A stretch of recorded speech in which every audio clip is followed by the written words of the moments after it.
Bon matin à tous les gens, un Français à l'EPFL de retour en Suisse, à Lausanne, à Trium, à côté de l'EPFL, pour mes examens qui vont arriver dans une semaine à peu près. Donc voilà, je suis rentré à me préparer et du coup je suis également rentré pour faire les vidéos que j'ai promises. Et comme vous avez vu dans le titre, aujourd'hui on va parler enfin, parce que tout le monde j'ai l'impression me l'a demandé, de comment est-ce qu'on peut se préparer à la rentrée pour l'EPFL en première année. Et comment on peut le faire et est-ce que c'est nécessaire aussi. Donc pour que ce soit un peu mieux construit, la vidéo va être un peu longue je pense. Je vais diviser ça en plusieurs parties. Donc je ne sais pas de quel côté ça va s'afficher, je pense là. Donc première partie ça va être du coup les notions que moi je conseille vivement de voir si vous voulez vous préparer. Ensuite des outils, donc où est-ce que vous pouvez les trouver, tout ça. Ensuite des notions plus avancées pour ceux qui veulent vraiment aller plus loin. Et ensuite des notions voilà, où c'est un peu plus, comment dire, pas des notions, mais des choses qui sont un peu plus facultatives et celles que je déconseille carrément. Voilà. Faute de temps en principe. Donc, avant de commencer de ça, déjà quelques mots sur est-ce que c'est vraiment nécessaire de se préparer à la rentrée? Oui et non. Oui et non parce que moi perso, je m'étais préparé à la rentrée. Donc j'avais déjà bossé avant, histoire de mettre un peu voilà, de mettre un peu mon cerveau à contribution déjà, de me préparer à la charge de travail qui allait arriver, qui je savais allait être un minimum importante, mais surtout parce que bon, j'aimais bien ça. Donc c'est vrai que si je ne l'ai pas déjà dit sur la chaîne, j'ai toujours beaucoup aimé les maths, et du coup je m'étais pas mal avancé sur le programme déjà dès la première et la terminale. Donc voilà, j'avais appris un peu en autodidacte, il y avait certains trucs que je connaissais déjà. Du coup j'avais profité de l'été un peu on va dire. Donc je pense que tous les trucs que j'ai vus en fait pendant l'été, c'était aussi, il y avait pas mal de trucs que je savais pas forcément, que j'ai jamais vraiment bossé, mais qui m'ont pas servi pourtant parce que genre c'était des prérequis presque en section maths qui au final nous ont pas vraiment servi. Donc bon, de mon côté je peux pas dire que ça m'a vraiment servi, mais je pense que certains voudront le faire, ne serait-ce que pour se déstresser, pour se dire que voilà, ils ont plus de chances de réussite. Je pense que ça peut être vraiment bénéfique si vous pensez comme ça. Je dis pas que c'est faux, mais voilà, je pense qu'il y en a qui peuvent arriver avec, il y en a qui peuvent arriver sans, il y en a qui peuvent ne pas arriver alors qu'ils l'ont fait. Voilà. C'est aussi la même question pour les stages de pré-rentrée qu'on m'a déjà posé, cette question. Il y a beaucoup de mails que vous allez recevoir normalement une fois que vous serez accepté et que vous aurez reçu vos logins EPFL et tout, des mails de prépa à la première année. Donc c'est du type, voilà, une semaine de cours, on vous apprend, je sais pas quoi, un résumé du programme, puis ensuite pendant les semestres, on fait des examens blancs, des trucs comme ça. Alors, souvent ce genre de truc est extrêmement cher. Et moi, mon avis personnel, c'est que ça ne vaut vraiment pas du coup la somme qu'il demande, parce que ça tape souvent dans au moins 300 francs, je pense. Donc, ne serait-ce que pour une matière. Et on n'a vraiment pas assez le temps en une semaine de voir tout le programme de un semestre entier. Donc, je trouve ça, voilà, pas mensonger. Ils mentent pas sur l'affiche, quoi. Mais je pense que ça vaut pas vraiment le coup. Donc on aborde vite fait deux trois notions, je pense, mais on n'a vraiment pas le temps de les bosser algèbre, linéaire. Et ça va être vos plus gros coefs, ça va être vraiment genre ce sur quoi vous avez passé le plus de temps normalement.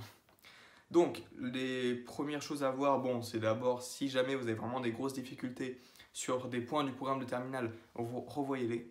Voilà, donc ne vous attardez pas trop non plus dessus, mais juste revoyez histoire de vous sentir un peu plus à l'aise.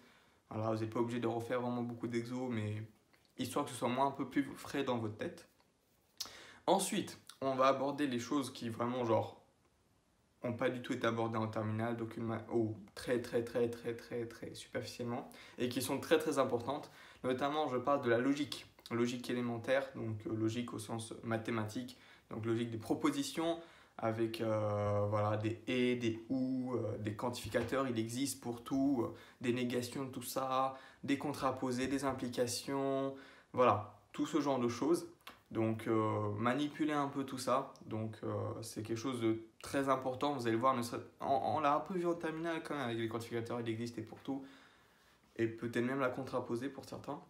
C'est quelque chose de très utile, tout le temps en fait, parce que tous les raisonnements se basent sur la logique. Donc, peu importe ce que vous aborderez ensuite comme chapitre, ça va s'y retrouver, tout simplement. Ensuite, un peu lié, mais du coup c'est une autre manière de voir la chose, c'est un peu de théorie des ensembles. Donc c'est avec la logique. Donc par exemple, si on prend deux ensembles A et B, A inter B, c'est l'ensemble des éléments qui appartiennent à A et appartiennent à B. Pareil, A union B, c'est l'ensemble des éléments qui appartiennent à A ou appartiennent à B. Donc voir vraiment cette, comment dire, cette dualité presque, j'ai envie de dire, entre des opérations sur les ensembles et des opérations logiques sur des propositions.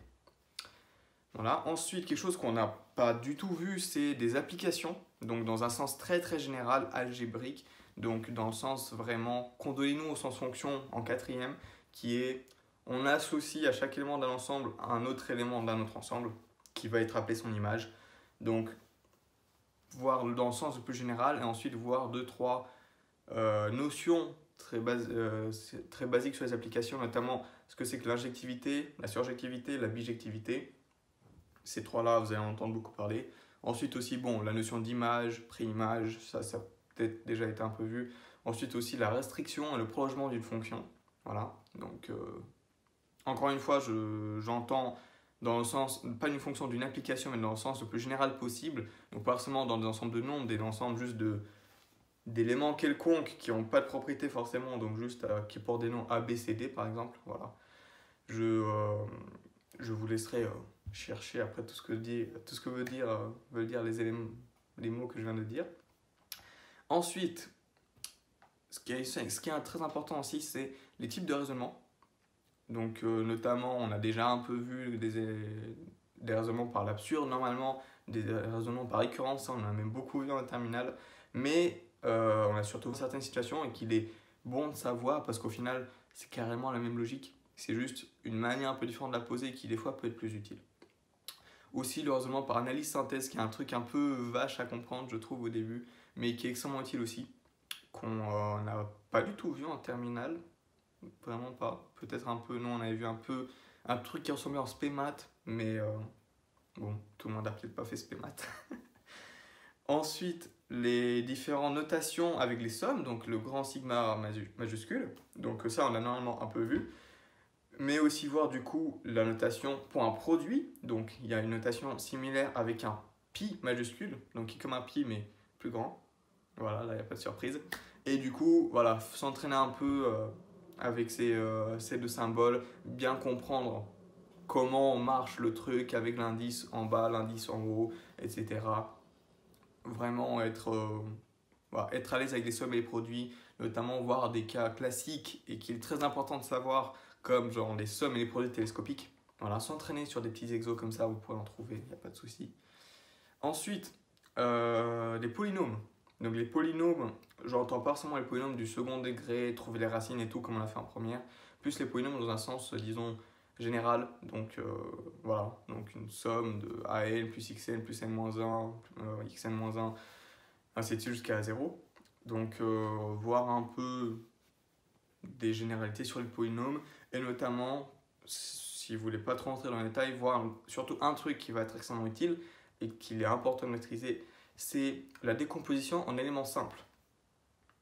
Voilà, et du coup, ce qui est associé quand même un peu plus théorique, disons, c'est la divisibilité des polynômes. Donc voilà, je vais pas expliquer maintenant pas grand chose quoi, donc notamment voir les cas très classiques qui vont apparaître dès le début de l'année en mécanique typiquement, donc des équations différentielles linéaires, homogènes, donc avec des coefficients constants, d'ordre 1, d'ordre 2, voilà, ça va suffire largement. Là il y a eu un enchaînement de beaucoup de mots qui se sont enchaînés normalement, vous n'avez pas tout compris, mais bon, vous pouvez juste retaper ça sur Google au pire et vous allez vraiment trouver ce de quoi je parle. Ensuite, et ça c'est peut-être la chose la plus importante avant de voir tout ça même, ou peut-être de le faire en même temps, c'est tout simplement apprendre des formules. Donc des formules, je vais pas dire les formules parce que genre il y en a vraiment une infinité possible, mais apprendre autant de formules que possible. Que ce soit des formules de trigonométrie, des formules sur les dérivés, sur les primitives. Tout ça, ça peut être vraiment n'importe quoi, mais il faut en apprendre un maximum. Parce que dans quelle session qu'on soit, apprendre des formules comme ça, c'est vraiment ce qui va vous aider pour calculer l'intégrale. Si tu peux la simplifier en utilisant une formule, eh bien il faut savoir le faire. faut savoir le faire parce que bah voilà, comme ça t'as pas besoin de te casser la tête pendant 10 000 ans à essayer de trouver un autre moyen. Tu as la formule en tête, c'est bon, c'est fini. Et vous allez vous rendre compte, il y a beaucoup de choses comme ça, voilà, qui passent par des formules. Et oui, il faut les apprendre, c'est chiant, il faut apprendre par cœur, mais c'est comme ça. Voilà. Donc c'est la partie chiante, mais il faut le faire. Donc j'ai rien d'autre à dire. Avant que je passe à comment aller plus loin, aussi la partie importante, ça va être comment est-ce que vous pouvez réviser tout ça? Comment est-ce que vous pouvez bosser tout ça? Donc quels sont les outils, les supports que l'on peut trouver? Donc le tout premier qui peut être utile, et je trouve qu'il est plutôt bien fait, mais que vous ne pouvez pas avoir tout de suite, c'est le savoir-faire en maths. Donc c'est un livre qui a été écrit par le PFL. Bien fait, moi j'ai pas mal bossé avec. Mais le désavantage, je dirais, c'est qu'on nous l'envoie par mail. Normalement, c'est un livre qui est payant, mais du coup, lorsque tu t'inscris à l'EPFL, avant le début de ta première année, il te l'envoie par mail, une version numérique. Et le problème, c'est qu'il l'envoie que mi-août, je pense. Non, peut-être avant, début août, je sais plus exactement. Mais voilà, vous ne pouvez pas bosser forcément directement. Mais c'est un très bon support que je vous recommande. Notamment pour du coup tout ce que je vous ai dit sur les polynômes et la décomposition d'éléments simples, je trouve que c'était très bien fait le chapitre. Et aussi pour ce sur quoi je reviendrai après, sur la géométrie. Voilà. Ensuite, ce que vous pouvez également faire, c'est un MOOC, donc un cours en ligne ouvert à tous, qu'a posté également le PFL. Je ne sais plus sur quelle page, je la mettrai en principe en description. Donc c'est un MOOC vraiment qui reprend vraiment les bases des bases sur la trigonométrie, genre avec les angles en radian, avec voilà, ce que c'est une vitesse angulaire, les sinus, les cosinus, les fonctions exponentielles, logarithmes, des trucs comme ça qui genre, sont très très importantes, qu'il est très important de savoir déjà en arrivant le PFL. Donc moi je ne l'ai pas fait entièrement, je ne peux pas vous dire à quel point il est bien. J'ai fait peut-être le premier chapitre sur les fonctions trigo qui n'était pas mauvais, mais bon, c'était... voilà. Donc il y a des petits quiz à l'intérieur aussi, il me semble. Donc c'est pas mal pour s'entraîner aussi. Pour ce qui est des formules, je vous ai parlé des formules qui sont très importantes. Vous pouvez prendre absolument n'importe quel formulaire que vous trouvez en ligne. Vous pouvez voilà, chercher, il y en a 1 milliard je pense. Et la règle c'est plus les gros, mieux c'est. Voilà, donc vous pouvez faire tous les blagues que vous voulez sur ce que je veux dire. Celui que j'utilise notamment, il a ça. Vous pouvez ne pas vous en faire pour l'instant. Vous avez sûrement pas vu ça si vous êtes français ou pas en cours en tout cas, et vous n'allez pas voir ça tout de suite à l'EPFL. Donc vous pouvez zapper ça pour l'instant, juste vous voyez la suite, le reste que je vous ai dit, c'est vraiment le plus important. Donc vraiment vous pouvez prendre n'importe quel formulaire que vous trouvez en ligne. Ensuite, et voilà, ça c'est vraiment pour compléter presque tout ce que je viens de dire, ou si vous voulez du coup faire avant de recevoir tout ça, c'est tout simplement trouver un PDF de cours de prépa, MPSI, PCSI, PTSI, même ECS. Voilà, donc ils font du bon boulot quand même en ECS en maths, on va pas se mentir. Et voilà, vous pouvez prendre n'importe lequel. Tous les chapitres que je vous ai dit, ils apparaissent normalement dans les deux. Et il y a vraiment assez de cours, d'exos pour pouvoir être assez bien formé. Moi, j'ai bossé avec ça pendant des années. Vous pouvez en trouver sur Internet, c'est pas super compliqué. Débrouillez-vous quand même pour trouver des PDF avec des exos qui sont corrigés aussi.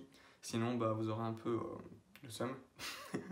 Mais voilà, c'est franchement une très bonne manière de bosser. Moi, j'ai bossé comme ça pendant très longtemps aussi. Maintenant, je vais vous parler du coup des choses, disons, pour des notions à voir pour les gens qui ont envie d'aller plus loin, toujours en maths. Donc, une des choses qui est importante, et ça, c'est plus toutes sections confondues, c'est la géométrie. Donc, notamment géométrie vectorielle, donc avec des notions qu'on n'a pas forcément beaucoup vues en terminale. En terminale comme les barycentres, voilà. Donc aussi après la géométrie plus générale avec les coniques, donc une classe de courbes qui est quand même assez riche, donc des distances, des trucs comme ça, des minimisations de distance, des équations de plan, de droite, des trucs comme ça. Mais c'est peut-être bien aussi d'essayer de faire ça dans un contexte plus avancé avec des problèmes un peu plus durs déjà pour se préparer à la suite. Donc comme je vous l'avais dit normalement avant, c'est le chapitre qui est dans le savoir-faire en maths. Il est très très bien fait, je trouve. Les chapitres, puisqu'il y en a plusieurs, ils sont très bien faits, franchement, là-dessus. Donc la géométrie liée au complexe, vous pouvez l'oublier un peu, honnêtement. Donc même si vous êtes en section maths, ça va pas vraiment être abordé. Donc non, je pense pas que ce soit vraiment super utile. Ensuite, du coup, pour les autres notions, pour les gens qui veulent aller plus loin, mais qui sont plus réservés pour la section maths et physique, parce qu'ils ont quand même des maths presque aussi avancées que nous. Donc, on est les sections qui ont les maths avancées par rapport aux autres. C'est tout d'abord des relations binaires. Donc, dans un sens très général, donc les relations binaires, ensuite des déclinaisons et des relations d'ordre et les relations d'équivalence. Donc, c'est des mots très barbares normalement, je ne vais pas expliquer maintenant ce que c'est, mais vous chercherez. Et même si vous ne faites pas d'exo dessus, essayez au moins de comprendre ce que ça veut dire. Donc, c'est bien d'avoir, pas encore d'avoir une intuition, mais au moins d'avoir vu les définitions au moins une fois, peut-être des exemples, et comprendre un peu la présentation de la chose, parce que c'est vraiment le type de choses qu'on va nous apprendre ensuite, donc notamment en algèbre. C'est la première chose par laquelle on commence, presque, j'ai envie de dire. Donc c'est assez important. Ensuite, qui est un peu lié aussi, c'est ce qu'on appelle les lois de composition internes et externes à la limite, mais surtout internes. Donc voilà, pareil, je ne vais pas expliquer maintenant. Vous chercherez des définitions. Pas besoin de faire ça, forcément des exercices, mais juste comprendre les définitions, ça peut être bien. Et ensuite, donc pour ceux qui ont fait SPEMAT, ça a déjà les divisions euclidiennes, voilà, algorithme d'Euclide, c'est important. Ensuite, bon, des trucs un peu plus hardcore, genre théorème de Bézout, théorème de Gauss. Si vous êtes vraiment chaud aussi, le petit théorème de Fermat. Ouais, voilà. Et puis c'est déjà pas mal. Donc là, vous pouvez même utiliser un livre de terminal SPEMAT, donc de l'ancien programme du coup maintenant, mais vous pourrez peut-être encore en trouver. C'est juste besoin de revoir ça en tête au cas où, parce qu'on va réutiliser ça normalement en algèbre linéaire avancée 1. Donc notamment bon, les divisibilités, tout ça, forcément le reste. Et le reste, on l'utilise plus du coup en algèbre linéaire avancée 2. Donc disons aux deux bouts de l'année, le bout le plus opposé. Voilà, ouf, la vidéo commence à devenir assez longue. Bon, je vais essayer de pas trop m'étendre. Maintenant, je vais parler du coup des choses un peu plus, comment dire, c'est à vous de voir. Donc je ne les recommande pas spécialement, mais elles ne sont pas complètement inutiles, je pense.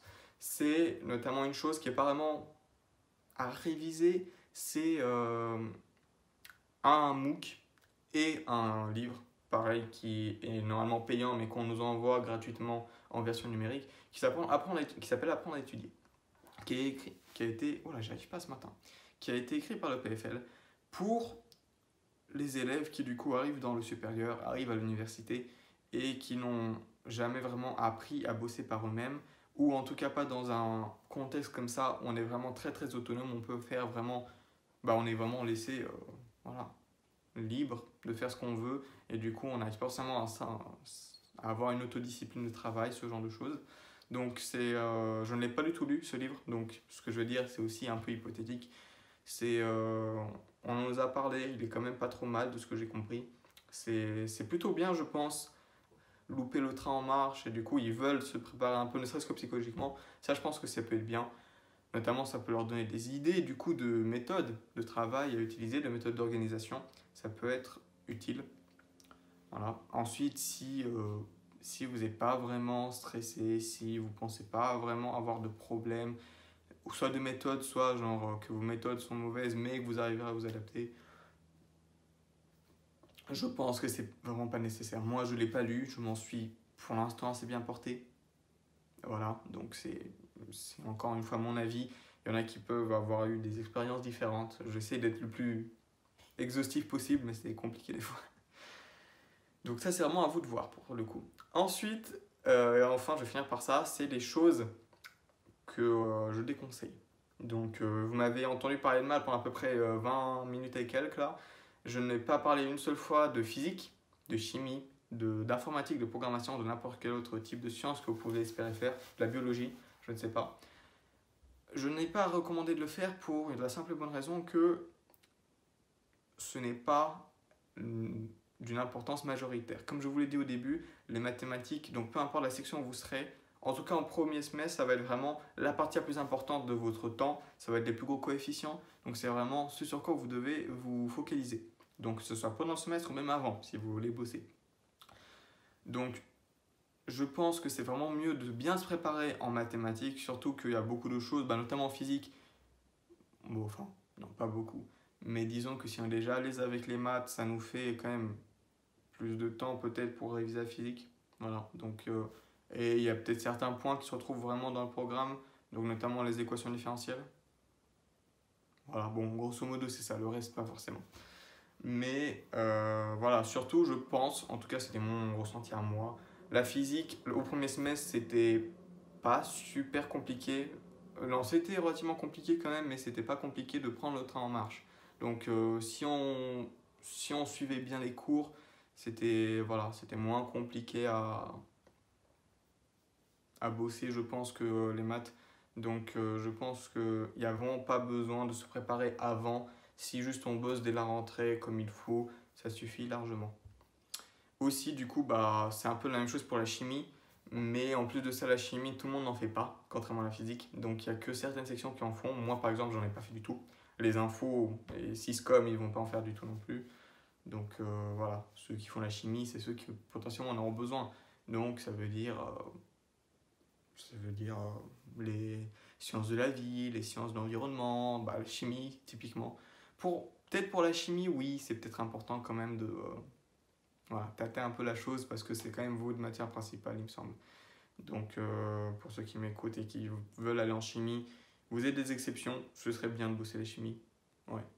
Non, ouais, ouais, quand même, ouais. Ensuite, du coup, pour l'info et la prog, encore une fois, si vous n'êtes pas en info prog, du coup, eux, ça va être l'exception, disons, parce que eux, vraiment, ça prend beaucoup de place dans leur temps. Si vous n'êtes pas en info, enfin, si vous n'êtes pas en info ou en Syscom, c'est ça notre section, je pense pas que ce soit nécessaire, vraiment. Donc, il n'y a vraiment pas besoin. C'est pas un cours qui est important dans le sens où c'est vraiment dans les autres sections, enfin, dans la plupart des autres sections, c'est vraiment un cours qui est là pour votre culture de scientifique et d'ingénieur. Donc, c'est pas les plus gros coef, c'est pas une matière extrêmement dure. Donc, il n'y a pas besoin de se préparer avant. Voilà, vraiment pas. Je pense pas en tout cas. Donc, bon, encore une fois, à moins que vous soyez en info ou en Syscom, parce que vous, ça va prendre quand même beaucoup plus de temps, vu que c'est votre futur, tout simplement.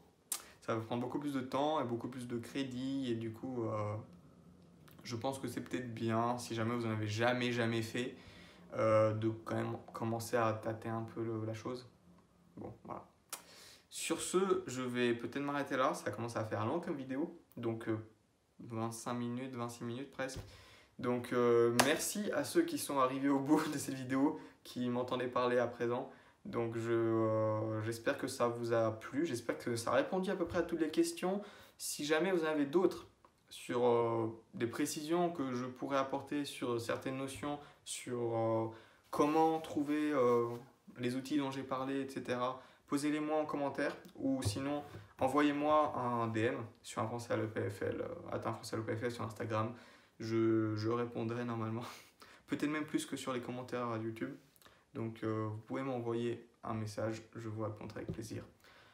Et sur ce, je vous dis bonne soirée à vous, bonnes vacances pour ceux qui sont en vacances, bon été, bonne révision pour les EPFiliens qui me regardent. Ah, on est des bisous.